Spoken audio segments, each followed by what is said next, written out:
I still remember the moment Greg looked right at me. His face was stern. It was 9 p.m. and the office lights were dim. I had just said, "No, I can't work another unpaid weekend." My hands shook, but I stood firm. Greg frowned, then slammed his hand on the table. He said, "If you won't stay on, you're showing everyone here you don't care." My stomach twisted. My coworkers stared at their laptops, pretending not to hear. I could almost see them wishing I would give in, but my body screamed for rest. I was exhausted. Greg wouldn't let it go. "We're a family," he said. "Families sacrifice together." I tried to speak, but he pointed at the door. "Either be a team player or get out." Tears burned my eyes, but I refused to blink. I heard my own voice, quiet but clear. "I won't do free work anymore." Greg's face turned red. Then he told me I was fired, just like that. The words stung like a punch. Everyone fell silent. I grabbed my bag, shaking. I didn't say goodbye. My world spun as I stepped into the cold hallway, fired for standing up for myself. I walked to my car in a daze. My breath came in short gasps and my chest felt tight. The parking lot was almost empty. Everyone was still inside, probably finishing those unpaid hours I refused to accept. My heart was heavy. I looked back at the tall building. My mind replayed the moment Greg fired me, right in front of the whole team. Not a single person had said a word. I saw Jordan, my mentee, glance my way for just a second. I'd trained him, helped him get that job, but he lowered his eyes and did nothing. Inside my car, I finally let out a shaky breath. I felt betrayed, humiliated, and furious all at once. For months, I had poured my life into building an AI framework. I had spent late nights perfecting the code, pushing updates, and making sure everything ran smoothly. My laptop bag rested on the passenger seat. Inside was a flash drive with every version of my code. They might have fired me, but I still had my work. Greg believed he could steal my effort. He thought I'd just walk away. But I wasn't done. I was only getting started. The next morning, I got an email from HR. It came with a polite note: "Please sign the attached documents to finalize your exit." When I opened the PDF, I saw the words "Non-Disclosure Agreement" and "All intellectual property belongs to the company." My blood ran cold. They wanted me to sign away my rights to the AI framework I had built. I scrolled through the pages, and it was all legal jargon. But one clause stood out. It claimed that anything I created during my tenure belonged to them. I knew better. I had tested and drafted that AI code on my own time.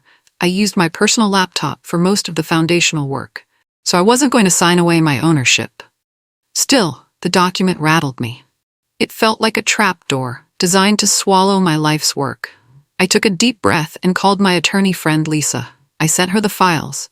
15 minutes later, she texted back, "Do not sign. They have no right to your code." I leaned back, relief flooding my veins. If they wanted a fight, I would be ready. I decided to vanish for a while. My plan was to work quietly, and I didn't want Greg or anyone else to track me. First, I locked down all my social media accounts. I made my LinkedIn private and removed the company name from my profile. Then I set up a brand new LLC. I called it Zenith Intelligence. It was a simple process, but it felt like a fresh start. I didn't broadcast it to anyone. I stayed under the radar. If they didn't see me, they might forget I even existed. Meanwhile, I started to rebuild my AI framework from scratch. I wanted a version that was entirely mine, with no possible claim from my old job. I named it Athena. The name felt strong and wise. Each line of code I wrote, I documented carefully, saving notes, dates, and times. No one knew where I lived now.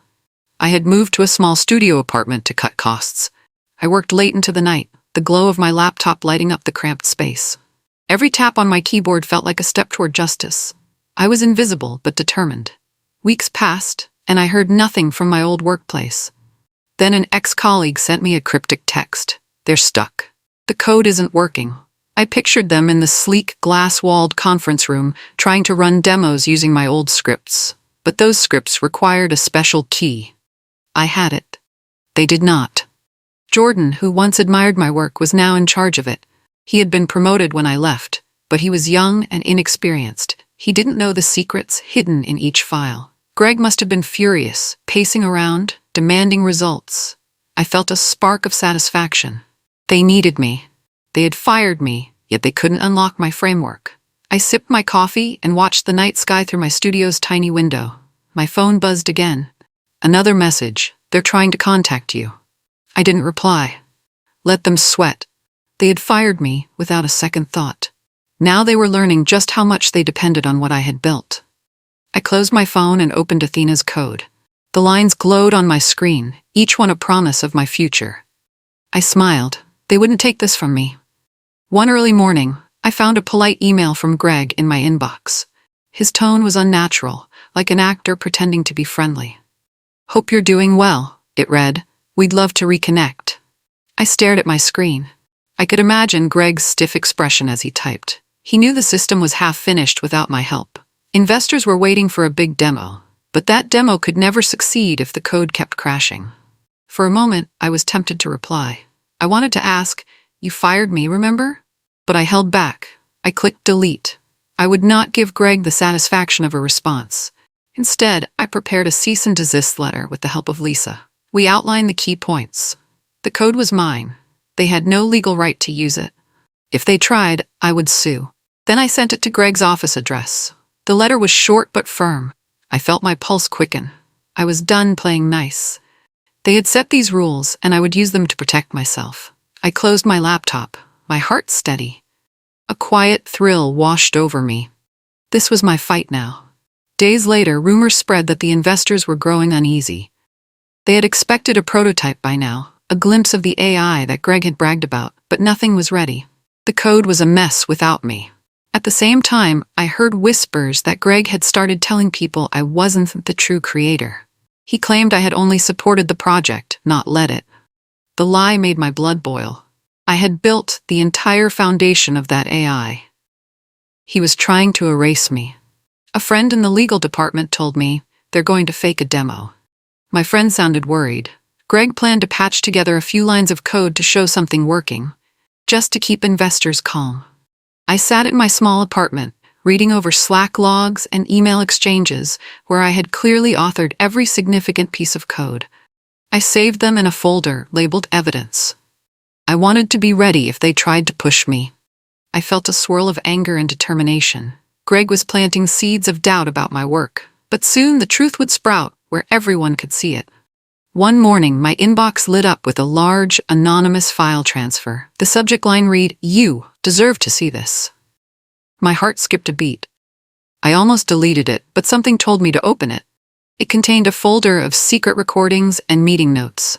In the recordings, I heard Greg talking to the team. He said, "Don't worry, we can claim her code as ours. Nobody will believe her." Then he laughed, like I was a joke. My jaw clenched. My eyes stung with tears. His arrogance was on full display. He had planned to steal my work and call me worthless. The file also showed an internal slide deck for the next investor meeting. Almost every slide used my original diagrams and notes. I felt my pulse race. This was the proof I needed. I typed a quick reply. "Thank you. I won't forget this." I didn't know who sent it, but I silently thanked them. I saved everything in a safe place. Greg had no idea how badly he had trapped himself. Soon I would make sure the whole world knew the truth. I decided to pitch Athena to another tech company. They were small but growing fast, always looking for fresh ideas. I scheduled a meeting with their CTO, Mark, who was known for spotting talent. We met over video chat. I explained my background, leaving out the messy details but focusing on my AI's potential. I showed him a brief demo of Athena. Mark leaned closer to the camera, eyes lighting up. He asked, "So why aren't you still at your old job?" I gave him a short, honest reply. "They didn't value me. I built the code, but they wanted me to work for free." Mark nodded slowly, as if filing that information away. He requested a deeper look at Athena. I walked him through the key points. By the end, he looked impressed. "I like it," he said. "We've been wanting to poach talent from your old company anyway."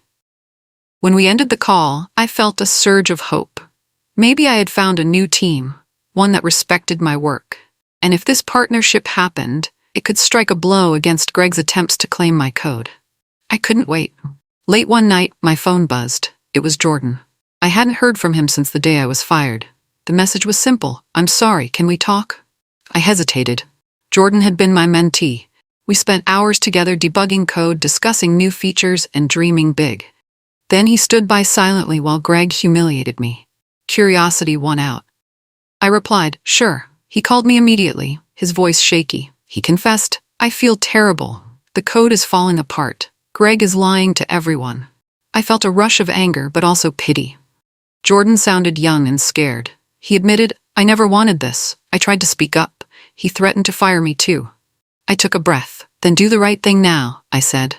"If you really want to help, you need to be honest about what happened." He paused for a long moment. Finally, he whispered, "I will."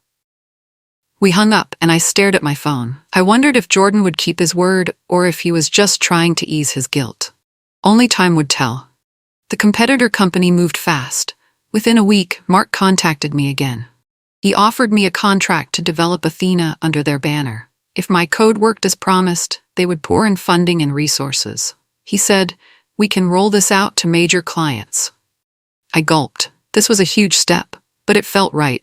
My heart pounded with excitement. I agreed, signing the contract with a shaky hand. Suddenly, I had a real team and real backing. Word spread quickly that I was working with a serious competitor. My new group gave me a small, dedicated squad. We tested Athena day and night. Each successful test felt like a slingshot being pulled back, ready to launch. Meanwhile, Greg's company was losing ground. Rumors said investors were annoyed. They wanted to see the AI that Greg had promised. But he couldn't deliver. Their half-baked prototype kept crashing. An industry blog picked up on our competitor's partnership with me. They wrote, "Is this new startup the next big thing in AI?" I saw the article and smiled. I was finally recognized. And Greg's lies would soon crumble against the rising success of Athena. News of Athena spread like wildfire among tech circles. Everyone wanted a piece of the next great AI platform. Meanwhile, Greg's team scrambled. They kept promising a demo, but the date kept getting pushed back. I heard whispers that investors were threatening to pull out if they didn't see progress. Greg tried to spin it as a minor delay, but no one believed him. He tried to blame the dev team, but they couldn't fix the code. It was my architecture, and he had fired me. Articles started appearing, comparing Athena's smooth performance to Greg's vaporware. People asked, why didn't they keep the original developer? Greg must have been furious. The board demanded answers. Inside my new office, I felt a mix of pride and nervous energy. Athena was working well, but I was still preparing for any legal backlash. We had a fortress of evidence proving that I was the creator. Then I heard from a friend. Greg is freaking out. He's losing big investors. They want to meet Athena's real inventor. My hand tightened around my phone. This was only the beginning, and Greg knew it. An emergency board meeting took place at Greg's company. I wasn't there, but I got a detailed account from someone inside. Greg sat at the long oak table, sweat beading on his forehead. The board members grilled him on the missing prototype, the delay, and the fiasco with the old code. One director slammed a stack of papers on the table, demanding, "Why did we fire our lead developer?" Another read from a printout of my cease and desist letter. Greg fumbled for excuses, saying I was difficult and uncooperative. But the board members were not fooled. They had evidence that I wrote every major line of code. Greg's face turned white. He tried to save himself by promising a fix. But time was running out. Then, in a desperate move, he announced, "We'll sue her. That's our best chance to get the code back." I heard about this the same day. My friend texted me the news. My heart pounded, but I wasn't scared.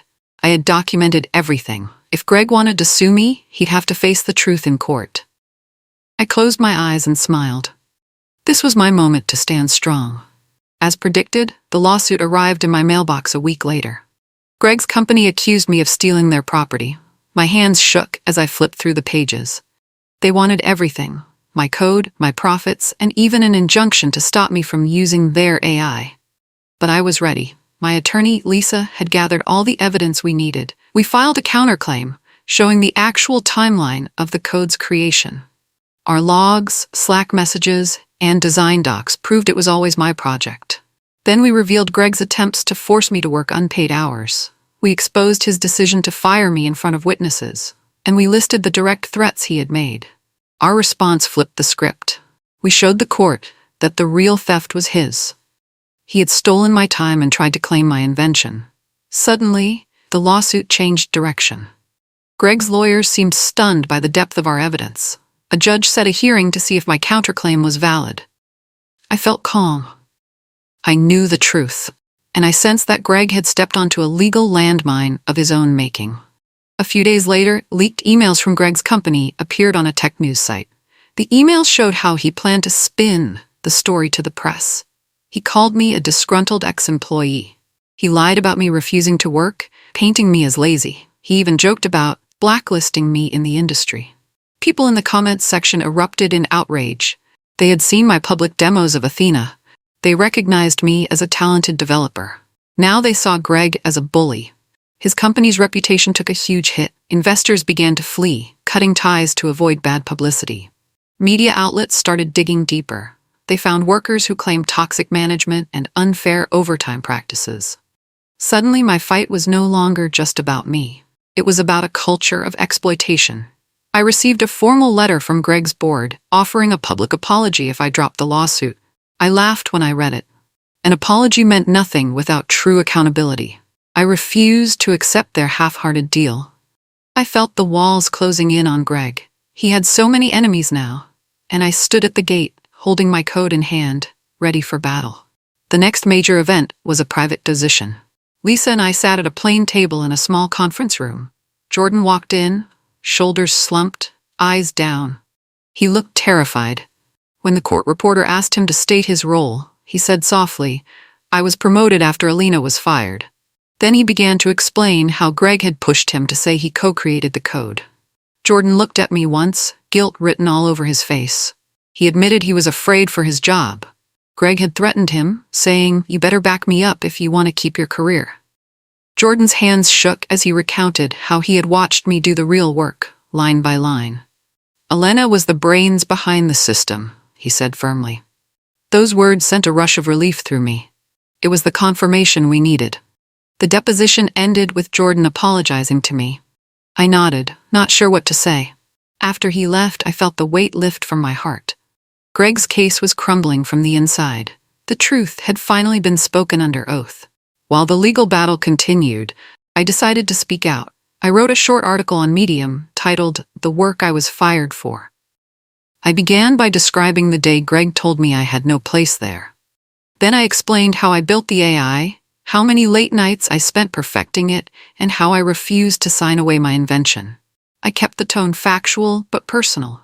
I mentioned the fear I felt when I stood up for myself, and I highlighted how important it is to protect your own ideas, especially if you're in a tough workplace. Within hours, the post started trending. People shared it on social media with comments like, "We stand with you." Tech influencers praised my courage. My inbox flooded with supportive messages from other developers who had faced similar fights.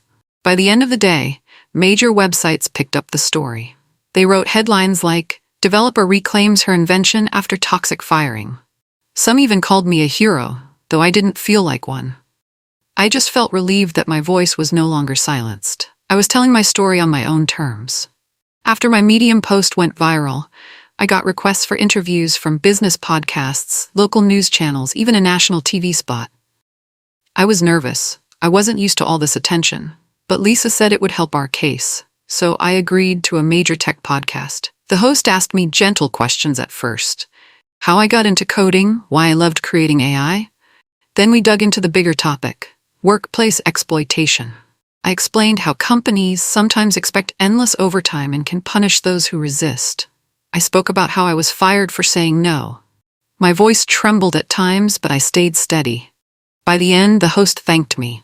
"Your story is going to help a lot of people," she said. Listeners flooded the comment section with praise and shock. Many shared their own stories.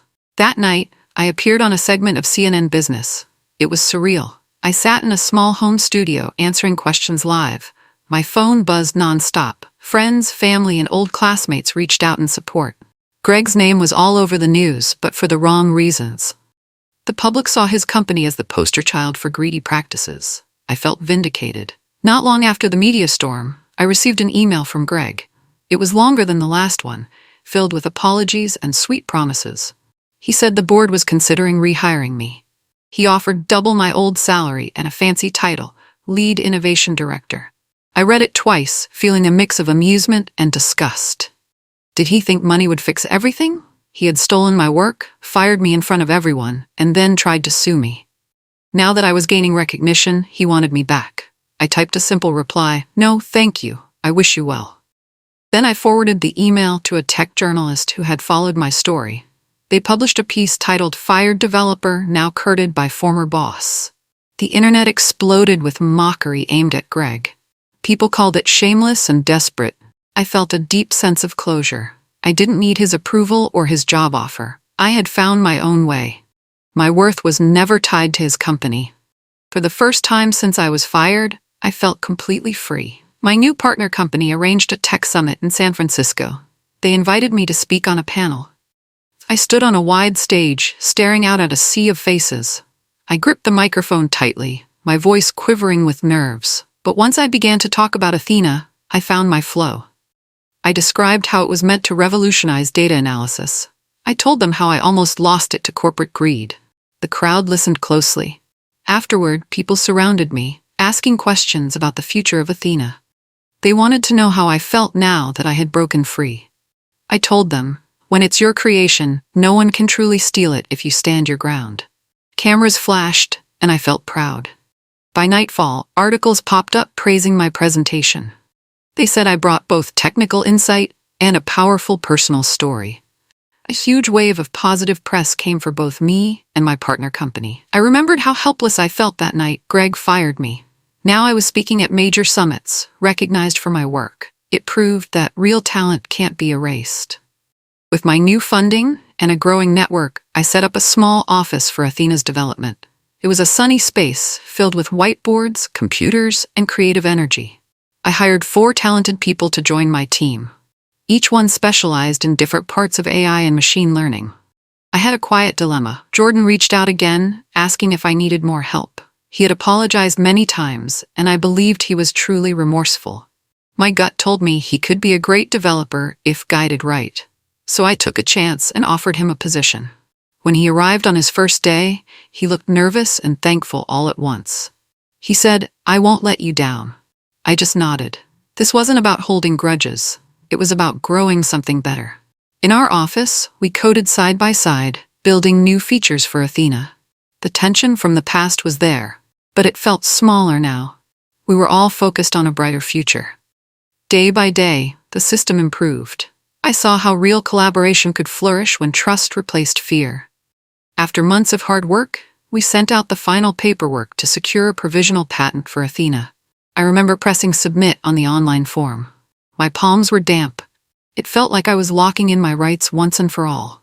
To celebrate, I took the team out to a small local restaurant. We toasted with soda and laughed about the crazy journey. I kept thinking about how none of this would have happened if I'd stayed quiet under Greg's thumb. The next day, we received confirmation that our patent application was in the system. It was provisional, but it gave us a strong layer of protection. I realized this wasn't just about me anymore. Athena belonged to a team now, and one day it would help others too. I started a program to mentor young developers, especially women who worried about losing their work to big companies. I shared my story to warn them, always keep records and never sign away your soul. That same week, I got an email from a major tech conference. They wanted me to give a keynote talk about Athena. The recognition felt surreal.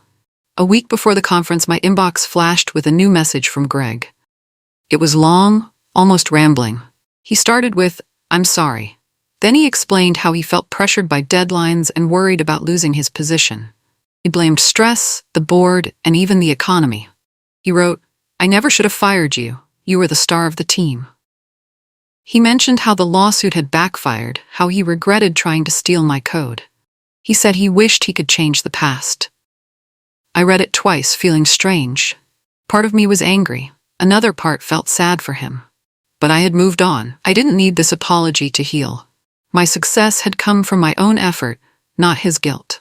I simply archived the email. There was nothing else to say. Some doors, once closed, should stay that way. I had a new life, a new team, and a new sense of purpose. Greg's apology might have been sincere, but it didn't matter now.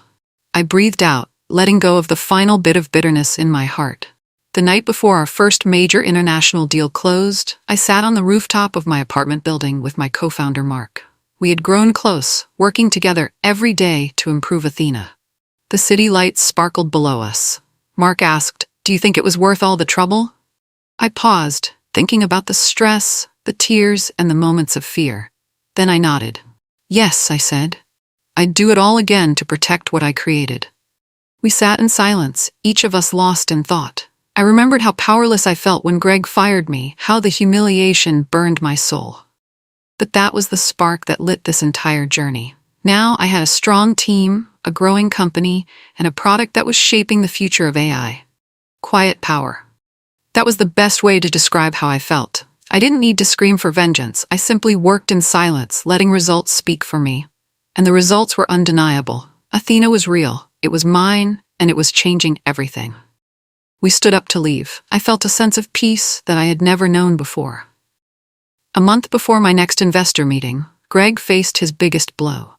His board fired him after their stock price dropped to a point they could not take it anymore. Half of the company's clients, including their largest, pulled out because, without me and my code, the system wasn't solving their problems anymore. Angry investors wanted a new leader, and Greg was forced to resign in disgrace. He was even blacklisted in the tech industry as articles carried news with the headlines like, "CEO ousted after AI scandal." I couldn't help but feel a surge of triumph. Meanwhile, my own company flourished. We set clear policies. No one was to work overtime without proper pay. If anyone chose to stay late, they were rewarded with generous compensation. We believed happy developers built stronger products. Word spread fast, and top talent reached out to us, saying, "I love what you stand for." As I stepped outside, I thought of Greg's downfall. I had risen above his cruelty, forging a company grounded in fairness. Finally, everything was mine.